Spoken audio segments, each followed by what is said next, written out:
Great Lakes Prepping here. Who doesn't love a delicious loaf of fresh baked bread? Well, in this video, we're going to be making the most beautiful, soft, delicious loaf of completely homemade whole wheat bread. And not only that, we're going to do the entire thing completely from scratch, start to finish. No KitchenAid mixers.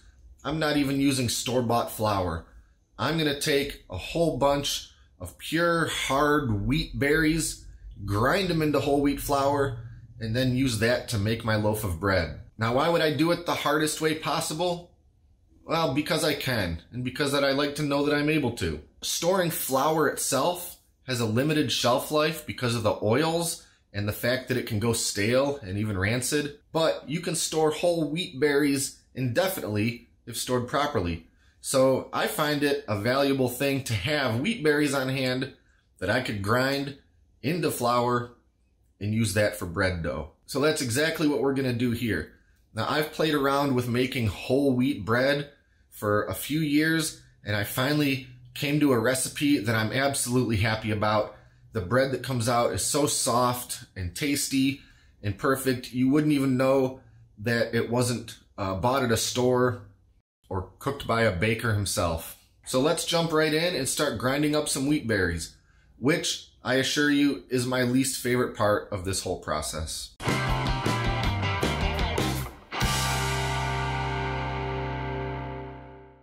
For this, we're using hard wheat berries. There are a few varieties of wheat berry, but hard white are the ones I would generally use for bread. This recipe calls for approximately 4 cups of flour. I always make sure to have a little more than I probably need, so I'm going to grind 3 cups of wheat berries, which should get me about 4.5 cups of ground flour. I usually get about 1.5 cups of flour per cup of wheat berries. This is my VPK Grain Mill. It's a pretty small grinder, and that means it doesn't hold a ton of berries, and it takes quite a while to grind the amount of flour I need for 1 loaf of bread. If I did this more often, I would certainly get a better mill, but for redundancy purposes, this thing works well. It's just a lot of work to grind 3 cups of wheat berries. I do have a way to use a power drill to operate this mill rather than the hand crank, as demonstrated in a previous video I made, but for the sake of this video, I'm doing it the hard way.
Okay, now that we've got our flour all milled, we can finally make some bread. As always, we'll start by proofing the yeast. For this, we need some warm water. Right about 100 degrees is perfect.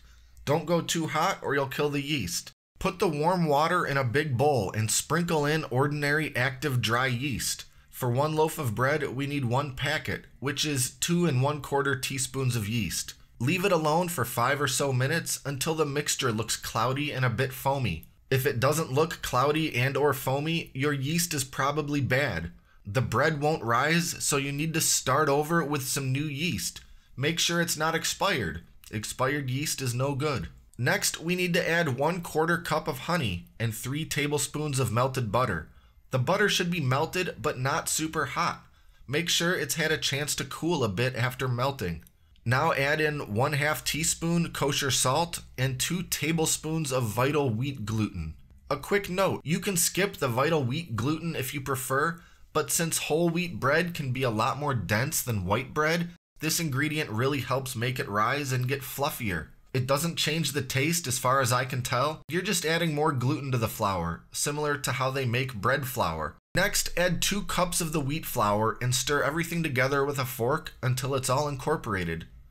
Now add another half cup of flour, stir it a bit, then add another half cup, then stir a bit more. At this point, I like to transfer the dough to a floured surface. It still needs more flour added to it, but as the dough starts to get thicker, it's easier to mix more flour in by hand as I begin to knead it. Like most baking, it's more science than art, but in this one particular step, I find it difficult to define an exact measurement. It's more about gradually adding flour while beginning to knead the dough. What you want is a firm, thick dough that isn't overly sticky. As you knead, you'll reveal sticky spots. Sprinkle a bit more flour and keep kneading. You don't want a dry, crumbly dough, but you want to work out those sticky spots. In the end, I probably used just less than 4 cups of flour for this loaf of bread. Knead the dough for a full 10 minutes. This is an important step that can't be skipped in this sort of bread.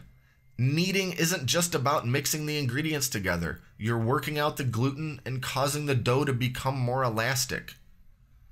After kneading, form the dough into a ball shape. Grease a bowl with a little olive oil and drop in the dough.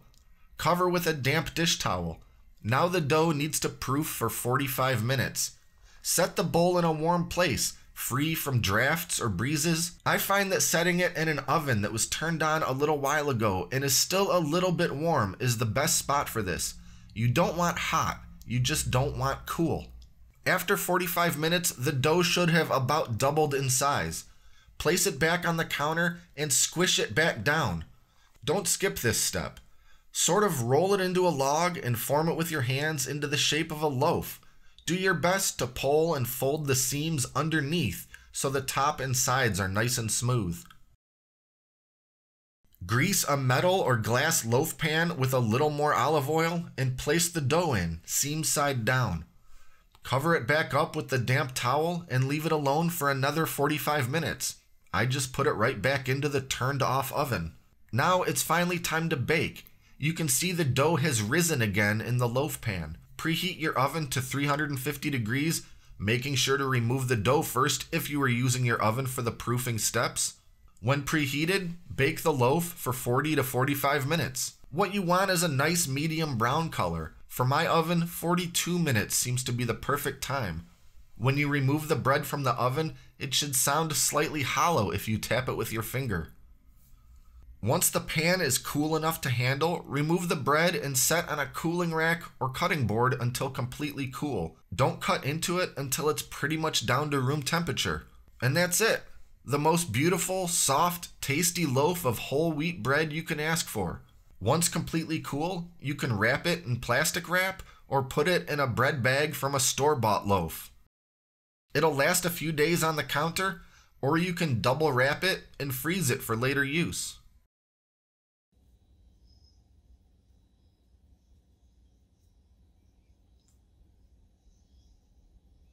I'd often see recipes that called for using honey instead of sugar for mixing with the dough, activating the yeast. And I always avoided using it because I thought, well, I don't want my bread tasting like honey. I'm not a huge fan of honey. But I've come to realize that this is one of the absolute magic steps or magic ingredients into making just a beautiful, soft, squishy loaf of bread. A lot of times when you're making bread like this, it comes out kind of hard, super dense, not that enjoyable to eat. But this is not that, I promise you. You're going to love this if you do it yourself. And you know what? You can use the KitchenAid mixer. You can go and buy whole wheat flour. But give this recipe and this process a shot. I think you're really going to be happy with it. If you liked this video, click the subscribe button and stay up to date on all our latest stuff, including future cooking videos. Thanks for watching, and until next time, this is Great Lakes Prepping.